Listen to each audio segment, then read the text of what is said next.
Tomorrow is chasing new adventures and following them everywhere. Fly Emirates. Hello, tomorrow.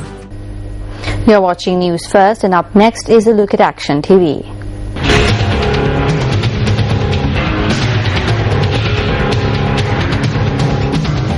The medical superintendent of the Delvita Rural Hospital in Dodamgaslanda, which lies on the border of the Kandy and Kurunegala districts, has informed the Ridigama Divisional Secretary to cut down certain trees on the hospital premises, which would be very valuable as timber.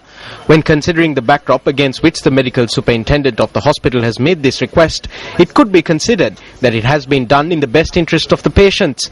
This is because the law is yet to be enforced with regard to the cutting down of about 30 sandalwood trees on the 10-acre plot of land belonging to the hospital over several months. The doctor has already lodged about 5 complaints with the police. They come on one day and chop off the branches. Then they return the next day and chop down the tree. We gave the number of one of the vehicles used to transport the timber to the divisional secretary. When things like this are taking place in the hospital, there is a possibility that worse things could happen. There is no inquiry whatsoever. The weakness here is that the law has never served any purpose. Late former Minister S.W. Alawatuwala, who took the fore in establishing this hospital, made plans to develop the land as a medicinal garden and made the necessary donations. They cut down about 25 to 30 trees. In the end, the only one left was the sandalwood tree that was planted by Premadasa. They came at night, took down the light and cut down that tree as well. The final complaint that was lodged with the Ridigama police was in connection to the cutting down of the aforementioned tree planted by late President Ranasinghe Premadasa in 1985 to symbolize his visit to the hospital and the medicinal garden. If an investigation is launched, at least now, based on the information that has already been placed before the police, wouldn't the sandalwood trees that are left here be protected? Senior DIG of Police in charge of the Northwestern Province, this is over to you.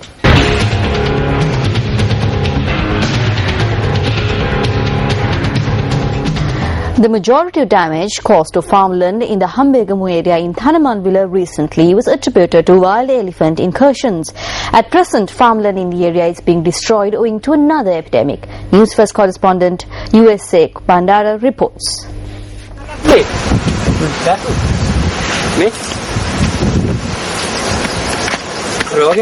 This plant is disease-ridden. They said that water would be provided for supplementary crops of paddy.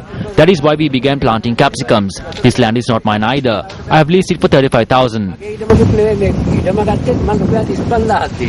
This is the chili and capsicum cultivation of the farmer Y.D. Siripala. This is the farmer who toils on this land. What befell this farmer to make him suddenly change his farmland? I cultivated green chilies and capsicums on this 2-acre plot because of a sudden disease. The AI officer came here and asked me to change the crop. I had no resort left, so I toiled here falling into debt. I spent everything, and now just as the crop was ripening, disease has spread. There is a good price for chili at present, but I cannot harvest this. The chili is being destroyed day by day. I harvested 18 kilos of chili from the 2-acre cultivation. I should have gotten 3,000 or 4,000 kilos. The agricultural research officials who inspected this cultivation advised these farmers to cultivate other crops except chili, brinjals and tomatoes. Agricultural officials say that the disease caused by bacteria variety that has afflicted this cultivation has spread to almost 50 acres of farmland in the Hambegamu area.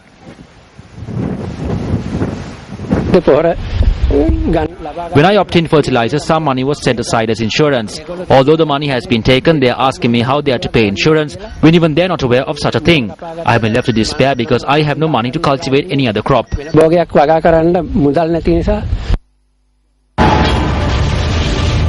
An audit survey reveals that there is no proper waste management program for local government institutions. We have received reports that since wild elephants consume this waste in some areas, their behavior patterns have changed. It has also been revealed that in some instances, hospital waste is dumped together with normal waste. News First carries several reports on improper waste management.